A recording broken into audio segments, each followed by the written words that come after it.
जय जय राम हरे राम राम जय जय राम हरे जय जय जय जय.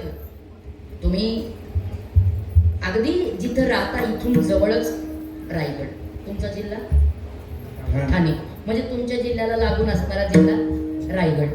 त्या रायगडमध्ये सुधागड बघा, सुधागड, आणि त्या सुधागडमध्ये पाली, त्याच्या पायथ्याला पाली.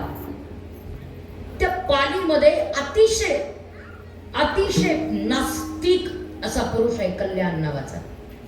नास्तिक, पण त्या नास्तिक कल्याण नावाच्या पुरुषाची काय बघा, असं असतंय कधी कधी मुळात बाबळीच्या झाडाला आंबे लागत नसतात. हा नियम आहे. बीज गोळे बघून का आम का असे काय लावताना झाडं बाबळीची लावताय आणि अपेक्षा आंब्याची करताय. बापान केलं होय तुमच्या. एखादा म्हणला नाही नाही अंकाराच्या बळावर, नाही नाही म्हणला आपण आंबे आणूनच दाखवणार बाबळीला, असं होय. झालं पाणी किती दिवस, अहो पाणी घालणारा पाणी घालून मेला. नाही बाबळीला आंबे आले, त्याला काटेच आले. झोडंगीचे पोटी फळे विजाती करंटी, शुद्ध बीजापोटी. दोन्ही विरुद्ध अभंग आहेत एकमेकाचे. बीज शुद्ध असेल, फळ रसाळ गोमट असेल, आणि बीजच मुळात नाश करणार असेल, फळ सुद्धा नाशच करणारी असतात. पण काय या कल्याणचं काय पूर्व पुण्य असेल माहित नाही, मागच्या अनेक जन्माची पुण्याही माहित नाही. आणि त्याच्या पत्नी, त्याची पत्नी आहे इंदू नावाची, तो कल्याण आणि त्याची पत्नी इंदू. काय यांनी पूर्व पुण्य केलं होतं माहित नाही. त्या पूर्व पुण्याईच्या बळावरती अतिशय उत्तम अशा पुत्राला त्यांनी जन्म दिला. आणि त्या पुत्राचं पूर्व पुण्य असं आहे की पूर्व पुण्याईमध्ये त्यांनी महान गणेश भक्ती केलेली आहे, आणि त्यातच त्याचा मृत्यू झालेला आहे. आणि त्याचा उरलेला गणपती बाप्पाच्या भक्तीचा काळ पुन्हा एकदा पूर्ण करण्याकरता तो अशा बेकार मायबापाच्या पोटी जन्माला आला. जन्माला आला एवढा आनंद त्या आई बापाला, आनंदाच्या भरात त्यांनी त्याचं नावही ठेवलं बल्लाळ. आनंद, लहानाचं मोठं झालं बाळ. बाळाचे पाय पाळण्यात दिसतात. पोरग पकवाज वाजत आहे दादा तुमच्यासारखं, ते गप नाही बसत. ते डबडं वाजव, भीती वाजव, पक्करच्या वाजव, जे मिळत ते वाजव, ताटल्या वाजव, चमचे वाजव. का? त्याच्या रक्तातच वाजव नाही. महाराज तुमच्यासारखा माणूस कुठेही जाऊ दे, तो मांडी दिसली तरी थोपट नाही. का? रक्तात आहे ना ते. गायक दादा, विक्रम दादा, तुमच्यासारखी गायक माणसं आहेत. कुठं न न न न न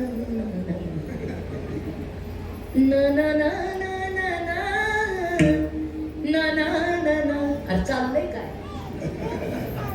ऐकी गड्या कीर्तन नाही, तो गप नाही बसणार. का? त्याच्या रक्तात गाणं. एखाद्याला तारवाद्य आवडत असतात, तो कुठेही बसू देत, तो सारखं बडवतच राहणार. का? त्याच्या रक्तात ते आहे. जे रक्तात आहे ना ते माणूस विसरत नाही. आणि याची पूर्व पुण्यही मोठी आहे या बल्लाळाची. त्याची आई वडील कसे आहेत ते नाही, त्याच्या मागच्या जन्मामध्ये त्यांनी काय पुण्य केलंय त्या पुण्याच्या बळावरती आताचा जन्म आहे. आणि खरंच त्याचं पूर्व पुण्य इतकं मोठं आहे, जन्माला आल्यापासून तो गणपती बाप्पाला पाहायचा, त्याच्या पुढे ती मूर्ती उभी, सगळं सगळं तसंच्या तसं, आणि ते स्वरूप उभं. आणि मग त्या गणपती बाप्पाला पाहायचं, त्याच्या मनामध्ये तो गणपती बाप्पा त्या बल्लाळाच्या कायम आहे. एक दिवस शाळेत जायला लागला, शाळेत जाता जाता त्यांनी पोरं फितवली. आता पोरं नको त्या गोष्टी करता फितवतात, पण बल्लाळाचं भाग्य असं होतं, त्यांनी पोरं फितवली भजना करतात. 5-6 पोरं नेलं त्याला जंगलात. त्या जंगलामध्ये नेलं, एक दगड आहे, त्या दगडाला शेंदूर पाचला, त्या शेंदुराचा गणपती तयार केला. आणि त्या गणपतीच्या पुढं मग ते दगडाचे टाळ, दगडाचा विणा, दगडाची फुलं, दगडाच्या उदबत्त्या, दगडाचं आणि मोदक, दगडाचा नैवेद्य, सगळं दगडाचंच. पण असं आहे, महाराज म्हणतायत तुम्ही त्याला कसं अर्पण करताय हे महत्वाचं नाही, किती भावानं अर्पण करताय हे महत्वाचं आहे. ते दगडायचं आहे का? नाही तर तुम्ही मस्ती हो नैवेद्याची ताटाचं ताट भरून आणली, खाल्ली होय का? खाल्लं एखादीचं ताट गणपती नाही का? आपलं सांगणं असतं पोराला, पिंट्या जा नैवेद्यात दाखवून ये, मग तो दाखवूनच येतो. बघ गणपती बाप्पा काय भारी आहे, आता मी खाणार आहे, तू बघ. का आईने सांगितलंय दाखवून ये. अशी एखादी भाग्यवान आई नाही म्हणत जा देवाला खाऊनच मग ये. देवाला खाऊन म्हणजे तुम्ही देवाला खायचं, नैवेद्य खाऊ घालून मगच ये, अशी एखादीच आहे नामदेवरायाच्या आईसारखी. ती नामदेवराने खाऊ घातला. आज ते फार थोडे आहेत, मला का सांगायचे. सगळं दगडाचं केलं आणि तो बल्लाळ त्याच्या पुढं. सगळे त्या भक्तीमध्ये तल्लीन झालेत, नाचतायत. रात्र झाली, पोराला बांध नाही. सगळे घरचे आई बाप बघायला लागले, कुठं गेली. गुरुजींना विचारलं, गुरुजी म्हणले 5 दिवस झालं पोरं शाळेत नाही. बघा गंमत. घरचे म्हणजे 5 दिवस झालं पोरं शाळेत नाही, रोज पोरं शाळेत जात आहेत. याचा अर्थ काय? ते म्हणजे बघा गेले, त्या कुणीतरी सांगितलं त्या बल्लाळाच्या नादी लागलेत आणि नादी लागून गेलेत. गेला बाप बल्लाळ, सगळ्या पोरांना घेऊन घरी चल. आज ऐकलं निघून गेला बल्लाळ, भानावरती आहे. सगळ्या पोरांना घेतलं, घरामध्ये घेऊन गेला. पुन्हा पोरं त्याची 10-15 दिवस गेले. पुन्हा पोरं घेतली बल्लाळानं आणि पुन्हा भजनाला. ज्याला गोडी आहे तो सोडतोय, तो किती लांब कीर्तन असू द्या जाणारच मित्रांना घेऊन चल रे. ज्याला याची गोडी आहे तो किती लांब जाणार आणि कुठेही कसाही जाणार आणि कसाही येणार, पण येणार. गोडी आहे त्याला काय करा. गोडी कशाची असू शकते. पुन्हा 10-15 दिवस गेले, पुन्हा पोरांना घेतलं, पुन्हा जंगलामध्ये. पुन्हा तो दगडाचा गणपती, त्या दगडाच्या गणपती समोर ही सगळी दगडाची यथेच्छ पूजा आणि मग त्या आणि गणपती बाप्पाच्या पुढे भजनामध्ये तल्लीन. पुन्हा रात्र झाली, भान उडलं नाही आणि आता मात्र सगळ्या पोरांच्या आई बाप कल्याण, ही तुझी पोरं, तुझ्या पोराला बल्लाळानं सगळ्यांच्या पोराला बिघडवलंय, पितवलंय. काय त्या कल्याणाला एवढा राग आला, आज सगळ्या सीमेचा कडेलोट झाला, शेवट झाला. बस म्हणला आज एक तर पोरग जिवंत घरी आणेल, नाही तर त्याचा देवाचा नाद सोडून दे. का? अरे म्हणजे आम्हा कोणी नव्हते ऐसे. हा कैसे पिसे लावी आले. काय पोरा लागली देवळाची चट. काय पोरग आमच्या कुळामध्ये जन्माला आलं, नाही तर आमच्या कुळात नव्हतं कधी देवदेव करणारं पोरग. फार भाग्यवान वाटतो आई बापाला. का पोराने माळ घातली झालं का रविवारचं वाटोळ. काळ्या पिशव्या बंद. राक्षसांना नाही पुरत, काय करावं. म्हणजे चांगलं पोरग वागलं की आई बापाला पश्चाताप. काय ते दुर्दैवी हो, दुर्दैवी आई बाप. कारण ही सोन्यासारखी पोरं नाही त्यांना कळली. निघाला रागातच म्हणला एक तास पोरगा आणेल, नाही तर गणपतीचा नाद सोडून दे. आला तिथं एवढं सुंदर भजन, रात्रीची वेळ, आमदार झालेला, हातात कंदील आहे. हा कल्याण रागारागात निघाला, हातात मोठी काठी आहे. आता याची कैर नाही, अगदी अंधार आहे. आणि त्या अंधारामध्ये मला ती पोरं एवढी भजनामध्ये रममाण झाली, एवढी रममाण झालेली आहे. 5-6 पोरं सोबत आहेत. बल्लाळ रममाण झालेला आहे त्या भजनामध्ये, अगदी एकरूप झालाय गणपती बाप्पाशी. आणि मुखामध्ये त्याचं भजन आहे. कोणतं? 1-2 मिनिटात आपण हे बघूयात काय भजन बल्लाळ करत होता. आपल्याला जमेल काय? आणि जर जमत असेल तर आपणही बल्लाळासोबत निश्चित ते भजन करूयात. सगळ्यांनी हाताची टाळी, मुखाने नाम. कदाचित तो बल्लाळा करता आला, तुमच्या करता आला तर. म्हणून मोठ्या प्रेमानं डोळे बंद करायचे, प्रामाणिकपणे डोळे बंद करायचे. डोळ्यापुढे गणपती बाप्पा आणा. उघडे का उघडे नका ठेवू, बंद करा म्हणते. तुम्ही असे बघायला लागला. आता मी काही जादू बिदू नाही करणार, डोळे बंद करा. सगळ्यांनी मस्त डोळे बंद करा, हाताने टाळी, मुखाने नाम. बल्लाळाच्या समवेत आपण सगळेजण भजनामध्ये गणपती बाप्पाच्या तल्लीन होऊया. हाताने टाळी, मुखाने नाम. मोरया मोरया गणपती बाप्पा मोरया.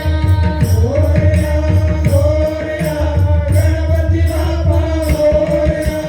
मोरया मोरया गणपती बाप्पा मोरया. मोरया मोरया गणपती बाप्पा मोरया. मोरया मोरया गणपती बाप्पा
जागी आहात काय? मला वाटलं झोपला. अहो फुकटात तुम्हाला अष्टमी नाही करून आणले राव. करून आला ना पण तुम्ही द्या आता नंतर मग काय असं तुमचं 3,000 का बघा एवढी ताकद आहे भजनामध्ये. मला आजही सगळं जग विसरले. काय वाजवले दादा, अप्रतिम अप्रतिम. काय गायले नंतर वाह असा माहोल तयार झाला मस्त. जग विसरण्याची ताकद आहे फक्त भजनामध्ये. किती मोठं दुःख असू द्या, दुःख विसरण्याची ताकद आहे भजनामध्ये. आणि म्हणून भजन नाही चुकवायचं. एवढं भजन तल्लीन झालेले आहेत सगळे सगळे सगळे सगळे. बल्लाळ त्याचे मित्र सगळे भजनामध्ये तल्लीन आहेत. हा बाप आला आवाज दिला बल्लाळ भानच नाही. मोरया मोरया गणपती बाप्पा मोरया. एवढे तल्लीन आहे भजनामध्ये. काही त्यांना आठवण नाही, काही भान नाही, काही नाही. बाप जवळ आला, बापाने धरलं तरी सुद्धा भानावर नाही. एवढं मारलं. खरा असेल तुझा देव, खरा असेल तुझा गणपती धावेल आणि आता तुला वाचवेल, नाही तर आज तुला जिवंत ठेवत नाही. धरला तो बल्लाळ, इतका मारला रक्त पडायला लागला अक्षरशः त्या बल्लाळाच्या अंगातून. पण तरी बल्लाळाचं भजन नाही थांबलं. मोरया मोरया गणपती बाप्पा मोरया मोरया मोरया मंगल मूर्ती मोरया मोरया मोरया गणपती बाप्पा मोरया मोरया मोरया गणपती बाप्पा मोरया. एवढं मारलंय आणि आता मात्र उचलला गणपती. बेशुद्ध अवस्था या बल्लाळाला येते. या गणपतीनं वाटोळा केलंय. या गणपतीनं सगळं उचलला. तो गणपती जसा बल्लाळाला पाहिलं त्या अवस्थेमध्ये पण केला. बाबा तुमच्या पाया पडतो, बाबा तुमच्या पाया पडतो, बाबा मला मारून टाका. माझ्या गणपती बाप्पाला त्रास नका देऊ. माझं सर्व काही, माझा गणेश, माझं ध्यान, माझं मन, माझं तन, माझं सर्वस्व, माझा श्वास, माझा जीव, माझं ध्येय, माझं समाधान, माझा ध्याता, माझं सर्वस्व माझा गणेश आहे. बाबा ओ बाबा, बाबा मी तुमच्या पाया पडतो. बाबा बाबा माझ्या गणपती बाप्पाला हात नका लावू. बाबा बाबा बाबा. पण अखेर बल्लाळाची ताकद या बापाच्या राक्षसी ताकदी पुढे कमी पडली. उचलला तो गणेश आणि दिला समोरच्या डोहात फेकून. असेल खरा येईल तुला वाचवण्याकरता, बघतोच. एवढं मारलं पुन्हा बल्लाळाला बेशुद्ध करेपर्यंत, पण तरी सुद्धा भजन चालूच आहे. मोरया मोरया गणपती बाप्पा मोरया. अखेर रक्तभर त्या भजनामध्ये अक्षरशः रक्ताचा पाठ चाललेला. पण कुठून तरी मनामध्ये एक वेदना आहे. ती वेदना सांगते. बाल भक्ता लागी तोची आसरा. मराठी स्वर द्या. बाल भक्ता लागी तोची आसरा, तोची आसरा. पालीचा पालका गौरीचा पालका बल्लाळेश्वरा. जय देव जय देव बल्लाळेश्वरा. जय देव जय देव. दुर्गेचा पुत्र या दुर्गावर राही, दुर्गेचा पुत्र या दुर्गावर राही. पश्चिमेचा देव पूर्वेकडे पाही, पश्चिमेचा देव पूर्वेकडे पाही.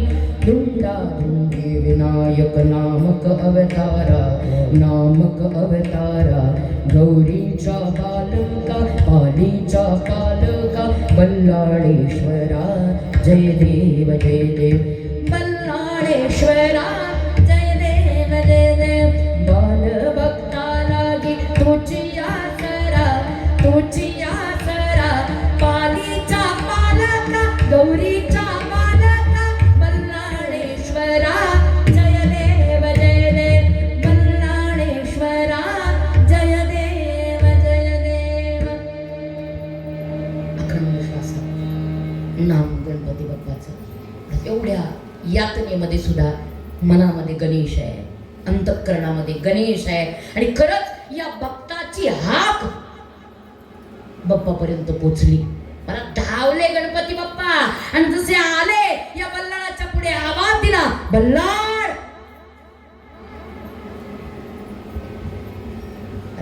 एवढा आनंद, एवढा आनंद. अहो, आपण देवाकडे जाणं ही सामान्य भक्ती आहे, पण देवानं आपल्याकडे येणं ही भक्तीची पराकाष्ठा आहे.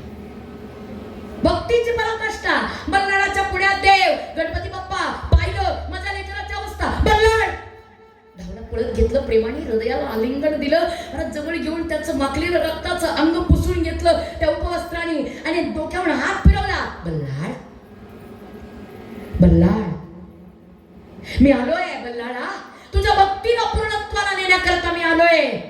हळवारपणे डोक्यावरून हात फिरवला. महाराज हळवारपणे त्या अनिमेष नेत्रानं ज्यावेळेला त्या बल्लाळानं त्या बाप्पाला पाहिलं, लंब उदर असणारा, सुंदर असा डाव्या सोंडेचा, विशाल कर्णांचा आणि सुंदर असा असणारा आणि हजारो सूर्यांचं तेज धारण केलेला भगवान गणेश या बल्लाळाच्या पुढे उभा राहिलेला. यांनी पाहिलं, माझ्या बाबांना माफ कराल ना बाप्पा, माझ्या बाबांना माफ कराल ना बाप्पा, माझ्या बाबांनी तुम्हाला फेकून दिले, पण त्यांचा भाऊ तसा नव्हता बाप्पा, माफ कराल ना, माझ्या बाबांना माफ कराल ना. माझी भक्ती प्राण आली, माझा बाप्पा माझ्या पुढे आला. चिंता करू नकोस बल्लाळा, मी तुझ्यावर प्रसन्न आहे. तुला काय हवंय? त्याच्या आधी तुला सांगतो, जगाच्या पाठीवर मला माझ्या नावाने ओळखलं जातं, पण आज मी तुझ्यावर एवढा प्रसन्न आहे, एवढा प्रसन्न आहे की आजपर्यंत माझ्या नावाने मला ओळखलं जातं, पण इथून पुढे तुझ्या नावाने मला ओळखलं जाईल. ही भक्तीची पराकाष्ठा आहे. म्हणून अष्टविनायकात बाकीची नावं स्वतः गणपती बाप्पाची एकट्याची आहे. बघ, सगळी नावं जी तुम्ही आता भजनात ऐकली, 7च्या 7 नावं गणपती बाप्पाची स्वतःची आहे, पण 8वं नाव मात्र त्याच्या भक्ताच्या भक्तीनं सिद्ध केलं की देवाच्या नावाच्या आधी त्याच्या भक्ताचं नाव घेण्याचा अधिकार जर कशामुळे प्राप्त झाला असेल तर तो प्राप्त झाला फक्त भजनामुळे. आणि म्हणून भजन प्रमाण. काय हवंय तुला देवा, काय मागू, काय तुला ते वाटेल? त्या बल्लाळानं हात जोडले आणि गणपती बाप्पाला सांगितलं, बाप्पा आज काय मागू? यानंतर मला एकच वाटतं, आठवा आठवा गणपती आठवा, पाणी गावाचा बल्लाळेश्वरा, आदिदेव तू बुद्धी सागरा, पूर्वाभिमुख स्वयंभू मूर्ती पूर्वाभिमुख, सूर्यनारायण करी कौतुक, डाव्या सोंडेचे रूप साजिरे, कपाळ विशाल नेत्रात हिरे, भक्तवंदिया भक्कम भिंती, देवाच्या भक्तीला कशाची भीती, ब्रह्मा बर्नांदी जीव लागला मेणा की पिसा, ब्रह्मानंदी जीव रंगला मेणा की पिसा, अष्टविनायका तुझा महिमा कसा, अष्टविनायका तुझा महिमा कसा. सगळं तुम्हाला पाठ आहे, माहिती आहे, मी त्याचा वेळ घेत नाही. मला एवढ्या करता सांगायचंय, त्या बल्लाळानं हात जोडले आणि हात जोडून सांगितलं, देवा मला लौकिकातलं काहीच देऊ नका, द्यायचंच असेल तर फक्त इथून पुढे आतापर्यंत जसं प्रत्येक संकटामध्ये सुद्धा मी तुम्हाला विसरलो नाही, तसं इथून पुढे जोपर्यंत हा देह आहे तोपर्यंत तुम्हाला कधीच विसरू नये. एवढंच दान माझ्या पदरात घाला, बस मला दुसरं काहीच नको, तेच दान तुकोबाऱ्याला. दान दे